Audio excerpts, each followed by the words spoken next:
Ceripit tulang bajing kacau. Masuk. Apa itu? Susu. Ya aku mau.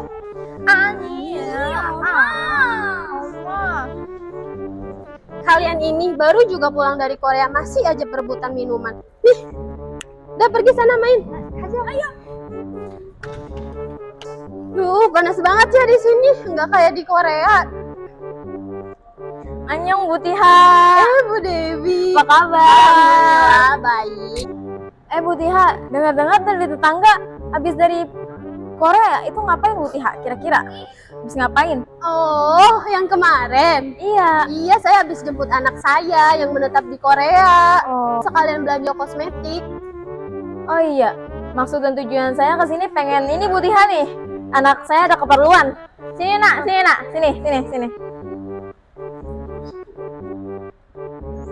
Ih, anaknya udah gede-gede ya. Iya. Nah ini kenalin Bu Tiha nih, namanya Arya. Arya. Salim nak. Ini namanya Adit. Adit. Nah, nanti aku ambil oleh-oleh buat anak kamu. Bentar. Nih, buat kamu. Ini buat kamu. Terima kasih Tante. Iya. Tante, saya ingin kuliah. Kuliahnya ingin mengambil hukum internasional. Kebetulan kan Tante pulang dari Korea. Itu seperti apa sih penerapan hukum di Korea? Oh iya Tante, aku juga kebetulan ingin kuliah yang sama dengan kakakku Tante. Tapi Tante juga kurang begitu paham tentang sistem hukum internasional di Korea itu kayak gimana. Biar lebih jelasnya gimana kalau kalian main ke rumah Tante.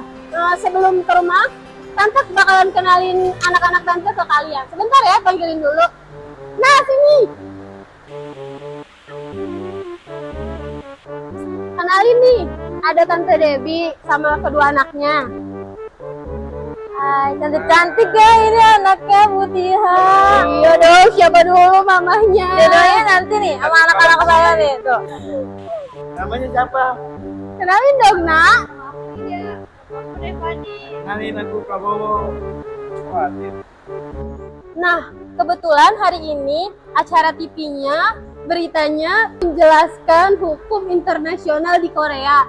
Kalau kalian pengen tahu, ayo main ke rumah saya. Yuk. Ayo anak-anak, yuk.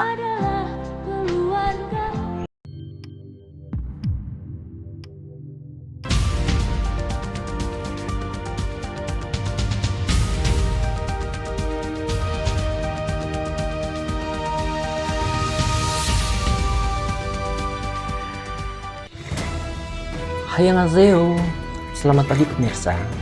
Ada Apa TV kembali di sela-sela aktivitas Anda bersama saya Sugeng Riri.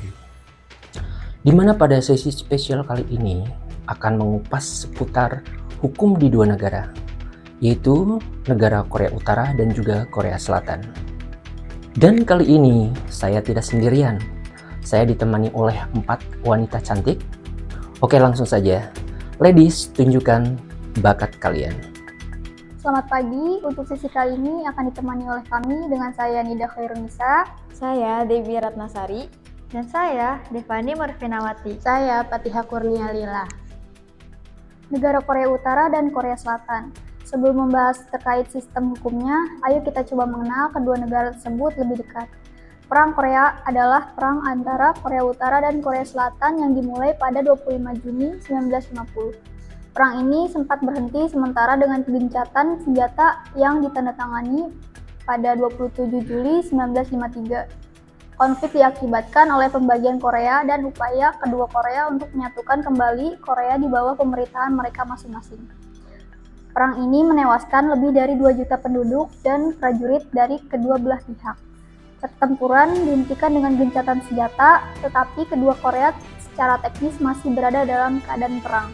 Korea Utara secara resmi bernama Republik Rakyat Demokratik Korea. Ibu kota dan kota terbesarnya adalah Pyongyang. Luas negara tersebut sekitar 120 km persegi.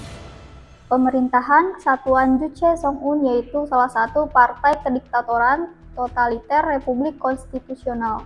Pemimpin Korea Utara adalah Kim Jong-un, anak termuda dari Kim Jong-il. Korea Utara memiliki ekonomi komando yang terindustrialisasi, autarkik, dan sangat terpusat. Sebagian besar berpendapat berasal dari sektor militer, sumber daya alam, dan bantuan internasional. Kebijakan isolasi Korea Utara berarti bahwa perdagangan internasional sangatlah dibatasi. Di Korea Utara tidak ada kebebasan individu, media dikontrol ketat oleh pemerintah, dan setiap kritik terhadap rezim dihukum berat. Korea Utara memiliki salah satu angkatan bersenjata terbesar di dunia, dengan fokus pada pengembangan senjata nuklir. Untuk budaya, didominasi oleh propaganda pemerintah, hiburan, seni, dan informasi dikontrol ketat. Korea Selatan secara resmi bernama Republik Korea. Ibu kota dan kota terbesarnya adalah Seoul. Luas negara tersebut sekitar 100.000 km persegi. Pemerintahnya adalah Kesatuan Presidensial Republik Konstitusional, presidennya Yoon Suk Yeol, perdana menterinya Han Duck-soo. Korea Selatan memiliki ekonomi pasar dan menempati urutan ke-15 berdasarkan produk domestik bruto dan merupakan salah satu dari 4 macan Asia Timur. Ekonomi Korea Selatan dipimpin oleh konglomerat besar yang dikenal dengan sebutan chaebol. Beberapa chaebol yang terbesar antara lain Samsung Electronics, Foxconn, Hyundai Motor Company, KB Financial Group, Korea Electric Company, Samsung Life Insurance, Shinhan Financial Group, LG Electronics, Hyundai, dan LG Chem. Di Korea Selatan, kebebasan berbicara, pers, agama, dan hak asasi manusia dijamin. Untuk militernya didukung oleh aliansi dengan Amerika Serikat, memiliki teknologi militer modern. Budaya Korea Selatan terkenal dengan budaya pop seperti K-pop, K-drama, dan fashion modern, dan gaya hidupnya berorientasi pada globalisasi. Saatnya kita membahas sistem hukumnya, di mana di dalamnya juga terkandung kultur hukum baik dari segi persamaan maupun perbedaannya. Sistem hukum di Korea Utara sangat berbeda dengan sistem hukum di negara-negara demokratis atau yang berbasis pada prinsip-prinsip hukum internasional. Secara umum, sistem hukum di negara ini sangat dipengaruhi oleh ideologi komunisme, terutama paham JUS yang dikembangkan oleh Kim Il-sung, pendiri negara tersebut. Beberapa aspek utama dari sistem dan kultur hukum Korea Utara antara lain, yang pertama ada pengaruh ideologi JUS. Hukum di Korea Utara berlandaskan pada prinsip-prinsip ideologi JUS yang menekankan kemandirian politik, ekonomi, dan budaya. Oleh karena itu, hukum di Korea Utara sangat terpusat pada kepentingan negara dan partai penguasa, serta mencerminkan pandangan ideologi negara. Yang kedua ada dominasi Partai Pekerja Korea. Partai Pekerja Korea yang dipimpin oleh Kim Jong-un saat ini memainkan peran sentral dalam sistem hukum. Hukum di Korea Utara pada dasarnya merupakan alat untuk mempertahankan kekuasaan partai dan melindungi stabilitas negara menurut prinsip-prinsip ideologi negara. Yang ketiga ada kehadiran hukum yang otokratis. Sistem hukum di Korea Utara tidak mengedepankan hak asasi manusia atau perlindungan individu secara universal. Hak-hak dasar seringkali diabaikan, dan keputusan hakim lebih sering ditentukan oleh keinginan penguasa daripada melalui proses yang transparan atau adil. Yang keempat ada sistem peradilan yang tertutup. Sistem peradilan di Korea Utara dikelola secara tertutup, dengan sangat sedikit informasi yang tersedia untuk dunia luar mengenai bagaimana proses peradilan berjalan. Pengadilan biasanya tidak independen, dan putusan lebih dipengaruhi oleh keputusan politik dan perintah dari elit penguasa. Yang kelima ada kehidupan hukuman yang keras. Hukum di Korea Utara dikenal keras dalam hal pemberian hukuman terhadap pelanggaran hukum, yang termasuk hukuman mati dan kerja paksa.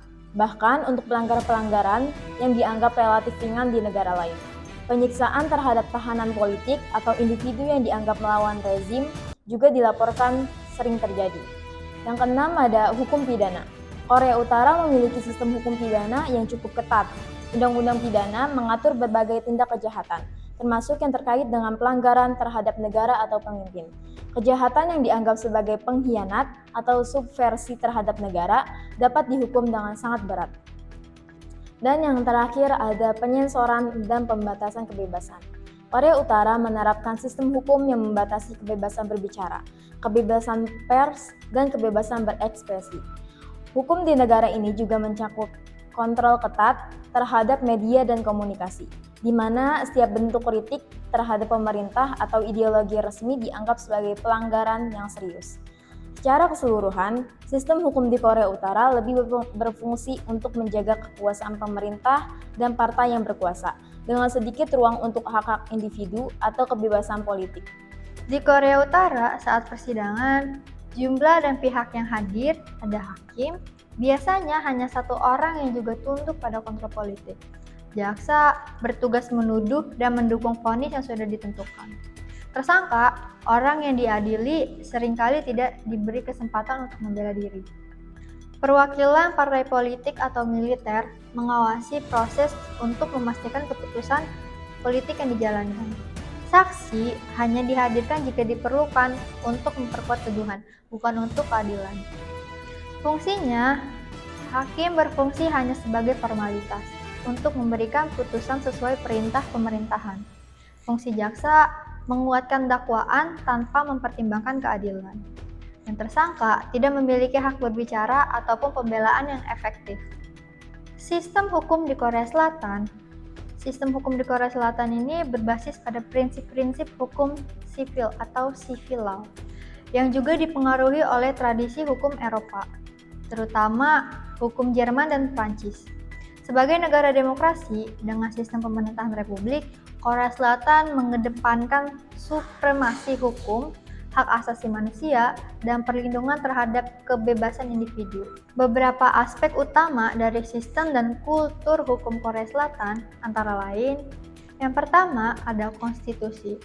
Konstitusi Korea Selatan yang pertama kali diadopsi pada tahun 1948 dan mengalami beberapa perubahan sejak saat itu.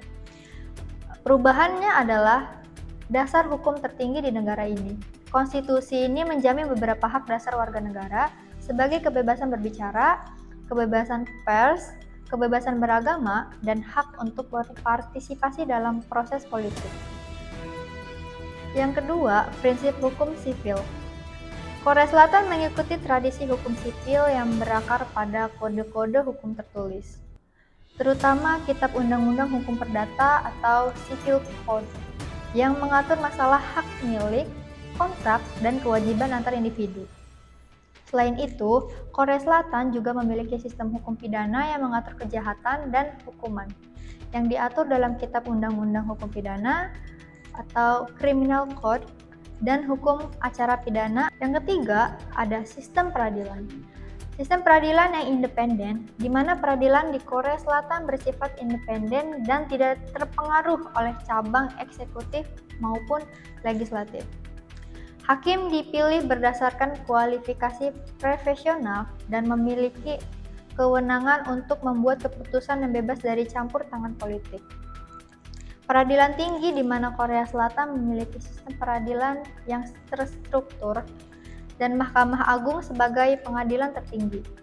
Di bawahnya ada pengadilan tinggi regional dan pengadilan distrik. Mahkamah Konstitusi memainkan peran penting dan memastikan bahwa undang-undang dan tindakan pemerintahan sesuai dengan konstitusi. Mahkamah ini juga memiliki kewenangan untuk membatalkan undang-undang yang dianggap bertentangan dengan konstitusi. 4. Hak asasi manusia. Hukum Korea Selatan sangat menghormati hak asasi manusia dan kebebasan individu. Negara ini juga aktif dalam mengikuti perjanjian internasional terkait hak asasi manusia, seperti Kovenant Internasional tentang Hak Sipil dan Politik. Warga negara memiliki hak untuk mengajukan gugatan hukum jika mereka merasa hak-haknya dilanggar oleh pemerintah dan lembaga lainnya. 5. Sistem hukum pidana. Korea Selatan menjamin hak tersangka untuk mendapat proses hukum yang adil, termasuk hak untuk mendapatkan penasihat hukum, hak untuk tidak disiksa, dan hak untuk menghadirkan saksi dalam pembelaan diri. Korea Selatan memiliki sistem hukuman yang relatif ketat. Meskipun hukuman mati secara resmi masih ada di negara ini, praktis pelaksanaannya telah dihentikan sejak tahun 1997, dan banyak pihak menganggapnya sebagai moratorium de facto. Kejaksaan di Korea Selatan memiliki kekuasaan besar dalam penyidikan dan penuntutan, termasuk hak untuk melakukan penyelidikan tanpa izin pengadilan dan beberapa kasus tertentu. 6. Sistem hukum perdata dan bisnis.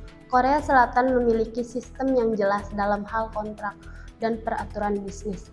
Hal ini penting bagi perekonomian negara yang maju dengan banyak perusahaan besar seperti Samsung dan Hyundai yang beroperasi di dalam dan di luar negeri. Hukum di negara Korea Selatan juga memberikan perlindungan yang kuat terhadap hak-hak konsumen, termasuk dalam hal produk yang cacat dan penyalahgunaan informasi pribadi. 7. Peran legislatif. Parlemen Korea Selatan yang terdiri dari satu majelis, yaitu Majelis Nasional, memiliki wewenang untuk membuat undang-undang, mengawasi pemerintah, serta mengesahkan anggaran. Parlemen juga dapat memberhentikan pejabat tinggi melalui impeachment. Proses pembuatan undang-undang dilakukan secara terbuka dengan adanya debat di parlemen dan konsultasi publik. 8. Globalisasi dan hukum internasional. Korea Selatan aktif dalam berpartisipasi dalam hukum internasional, termasuk dalam organisasi-organisasi global seperti PBB, WTO, dan ASEAN. Negara ini juga menghormati perjanjian internasional yang telah diratifikasi dan sistem hukumnya seringkali berupaya untuk menyelaraskan dengan standar internasional. 9. Penyelesaian sengketa dan arbitrase. Korea Selatan mendukung menyelesaikan sengketa melalui arbitrase dan mediasi, dan ini adalah bagian dari upaya untuk mengurangi beban di pengadilan formal. Negara ini memiliki berbagai lembaga untuk menyelesaikan sengketa bisnis dan perdagangan internasional, seperti Korea Commercial Arbitration Board. Secara keseluruhan, sistem hukum di Korea Selatan berfokus pada keadilan, perlindungan, hak asasi manusia, dan transparansi dalam pemerintahan. Dengan sistem peradilan yang independen dan demokratis. Di Korea Selatan saat persidangan, jumlah dan pihak yang hadir, yaitu 1. Hakim, biasanya terdiri dari 1 atau 3 hakim, tergantung tingkat pengadilan. 2. Jaksa, mewakili negara bertugas membuktikan kesalahan terdakwa. 3. Terdakwa, orang yang diadili. 4. Pengacara, mendampingi terdakwa untuk memberikan pembelaan. 5. Saksi, orang yang dipanggil untuk memberikan keterangan jika relevan. 6. Publik atau media jika pengadilan terbuka dalam kasus yang tidak sensitif. Fungsi masing-masing. Pertama, hakim, yaitu memimpin sidang, mendengarkan bukti, dan membuat keputusan. 2. Jaksa, menyampaikan bukti dan argumen untuk mendukung tuduhan. 3. Pengacara, yaitu membela terdakwa dengan argumen dan bukti. 4. Terdakwa, yaitu berhak berbicara dan tetap diam sesuai hak hukum. 5. Saksi, yaitu memberikan kesaksian berdasarkan pengetahuan dan pengalaman.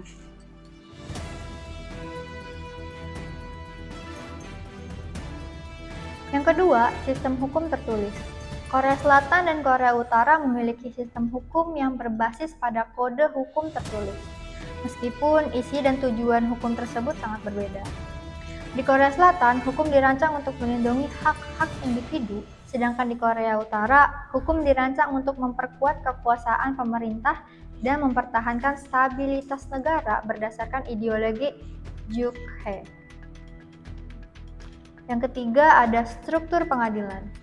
Kedua negara memiliki sistem pengadilan yang terdiri dari pengadilan tingkat rendah hingga pengadilan tinggi serta pengadilan khusus.